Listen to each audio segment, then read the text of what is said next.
Hello guys. आज का हमारा टॉपिक है गगनयान। उसके बारे में आज बात करेंगे। 2023 की शाम हमने चंद्रयान को लॉन्च किया था। इसमें हर भारतीय खुश था क्योंकि इतिहास में हमने हमारा नाम दर्ज किया था। दुनिया के हम पहले देश बने जिसने चंद्र की साउथ पोल पे सॉफ्ट लैंडिंग की। यह खुशी हमारी कम नहीं हुई थी कि इसरो ने हमें एक और खुशी दे दी, गगनयान की। तो आज हम इस चैनल पे फुल डिटेल के साथ गगनयान के बारे में बातचीत करेंगे। इसीलिए आपसे अनुरोध है कि ये मेरा पूरा वीडियो ध्यान से देखें और सबसे पहले सब्सक्राइब कर लें। ह्यूमन स्पेस मिशन, आसान भाषा में बोलूँ तो हमारे भारत के एस्ट्रोनॉट को स्पेस में भेजा जाएगा। डेफिनेटली ये कोई रेयर अचीवमेंट नहीं है। 2023 जून के डेटा के अनुसार स्पेस में 656 लोग जा चुके हैं, लेकिन ये सिर्फ 3 कंट्री के थे, रसिया, चाइना और अमेरिका।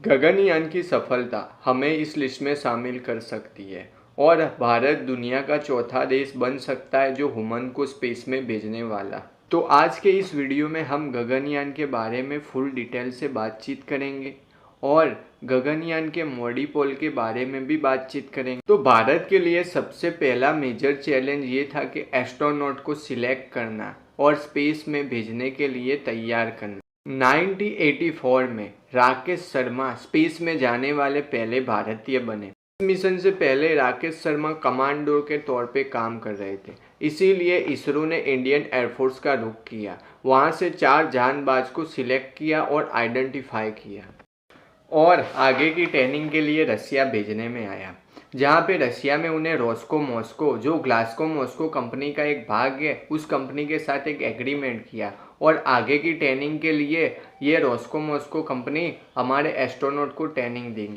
और इसके बाद यूरी गैगरिन ट्रेनिंग सेंटर में 10 फरवरी 2020 को इंडियन कैंडिडेट की ट्रेनिंग शुरू कर दी। हालांकि उसके बाद मार्च में कोविड आने की वजह से कुछ टाइम के लिए ट्रेनिंग स्टॉप करनी पड़ी। बाद में एस्ट्रोनॉट की ट्रेनिंग चालू कर दी और एस्ट्रोनॉट की ट्रेनिंग पूरी करने के बाद रसिया से हमारे कैंडिडेट इंडिया वापस आ गए। सितंबर 2021 में सभी एस्ट्रोनॉट को कर्नाटका भेजा गया, जहां इंडियन एयरफोर्स की 1 हफ्ते की ट्रेनिंग ली। उसके बाद बेसिक एस्ट्रोनॉट ट्रेनिंग सेंटर में भेजने में आए। ये ट्रेनिंग सेंटर खास करके गगनयान मिशन के लिए बनाया गया था और इसे खुद इसरो ने बनाया था। और आगे की ट्रेनिंग के लिए 3 टाइप ऑफ सिम्युलेटर, जैसे कि virtual reality simulator, second machine interaction, third crew module simulator, इसमें internal setting, life support system, environment control जैसे कि।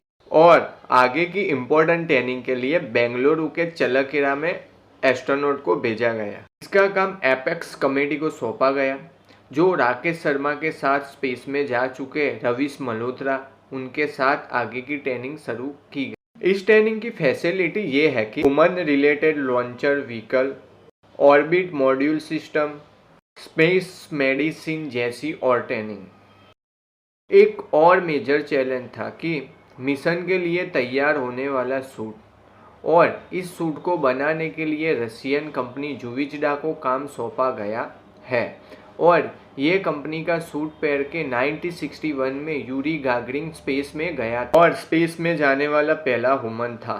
और आगे की मेन चीज, एस्ट्रोनॉट क्या खाएंगे, एस्ट्रोनॉट स्पेस में क्या खाएंगे, तो उसका काम defence food research centre laboratory, ये मैसूर में स्थित है, उसको ये काम सौंपा गया है। और अच्छी न्यूज है कि इन लोगों ने अपना काम कर दिया। स्पेस कम्युनिकेशन के लिए दुनिया की एजेंसियों से बात किया गया है, जैसे कि French agency and Australian agency. अब जानते हैं हम गगनयान के बारे में। गगनयान का वेट 8.2 टन है और कैपेसिटी 3 एस्ट्रोनॉट की। गगनयान को स्पेस में पहुंचाने के लिए 4 स्टेप जरूरी है। Step, launcher vehicle designing and development करना, और इसके लिए LVM-3 का इस्तेमाल किया गया है। ये वही व्हीकल है जिसका इस्तेमाल करके चंद्रयान 3 को स्पेस में भेजा गया था। अब LVM-3 का नाम बदल के HLVM-3 रखा गया है, क्योंकि मैन मेड के लिए इस्तेमाल करना है, इसलिए इसका नाम HLVM-3 रखा गया है, ह्यूमन रिलेटेड LVM-3। वैसे तो लॉन्चर मिशन 3 स्टेप का है, solid fuel based, liquid fuel based and cryogenic stage.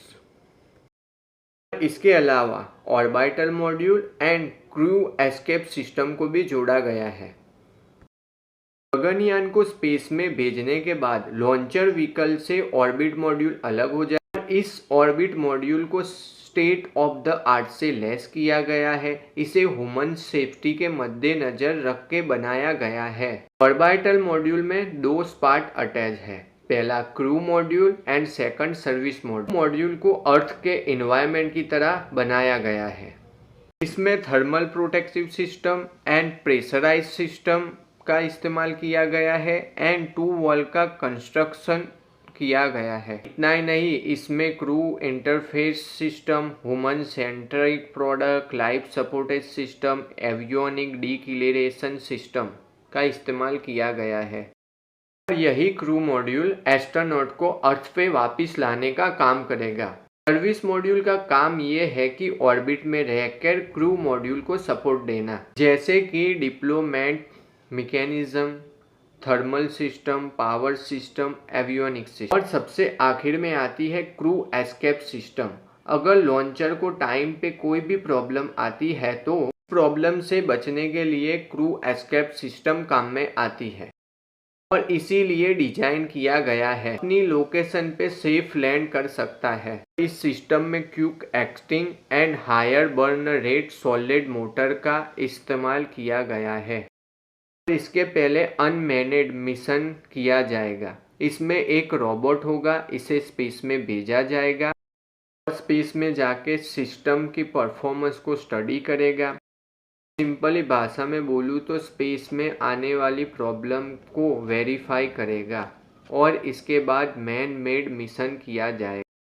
इस मिशन को श्री हरिकोटा सतीश धवन सेंटर से लॉन्च किया जाएगा। HLVM-3 गगनयान को स्पेस में ले जाएगा और 16 मिनट के बाद ऑर्बिट मॉड्यूल को अर्थ से 400 किलोमीटर दूर अलग कर देगा और ऑर्बिट मॉड्यूल स्पेस के चक्कर काटता रहेगा। इस दौरान एस्ट्रोनॉट अपनी रिसर्च चालू कर देंगे और एस्ट्रोनॉट स्पेस में 7 दिन तक रहे। एस्ट्रोनॉट अपने सभी मिशन को पार करके अर्थ की तरफ वापस आएंगे। वहाँ पे ऑर्बिट मॉड्यूल और सर्विस मॉड्यूल अलग हो जाएगा। अर्थ के एटमॉस्फेयर को पार करके वो नीचे आएंगे। उसके बाद उन्हें वेव ऑफ बेंगोर में लैंड किया जाएगा। वहाँ पे उन्हें एक सेफ्टी टीम उन्हें पिकअप कर लेगी और स्पेस में कई तरह के चैलेंज उन्होंने फेस किए हैं, इसीलिए उनकी कई बार डॉक्टरी चेक की जाएगी, जैसे कि उनको हैंड आई में प्रॉब्लम आना, रेडिएशन के कारण कैंसर हो जाना और न्यूरोपैथिक प्रॉब्लम होने की वजह से उन्हें डॉक्टरी चेकिंग के लिए भेजा जाएगा। ऐसे मिशन करने से कई एस्ट्रोनॉट की जान भी चली गई है, जैसे कि डेथ एस्ट्रोनॉट। 27 जनवरी 1966 को अपोलो मिशन के दौरान 3 एस्ट्रोनॉट की जान चली गई थी। इसका मेन प्रॉब्लम ये था कि सिस्टम में आग लगने की वजह से। 28 जनवरी 1986 में 7 एस्ट्रोनॉट की जान चली गई थी, सिर्फ आग लगने की वजह से। एक मिस्टेक के कारण 7 एस्ट्रोनॉट की जान चली गई थी। ऐसे तो बहुत सारे एस्ट्रोनॉट की जान चली गई है। आखिर में हम उम्मीद कर सकते हैं कि हमारा 2025 में गगनयान मिशन सक्सेसफुल हो जाए। कुछ टाइम के पहले अभी ट्रायल मिशन हुआ था, वो भी सक्सेसफुल हो गया है। तो हम उम्मीद रखेंगे कि 2025 में हमारा ये गगनयान ह्यूमन एस्ट्रोनॉट को भेजने का, इंडियन एस्ट्रोनॉट को स्पेस में भेजने का मिशन कंप्लीट हो जाए। इसरो की रात दिन मेहनत काम में आ जाए। और थैंक यू ये वीडियो देखने के लिए। लाइक, सब्सक्राइब एंड कमेंट करें। Thank you.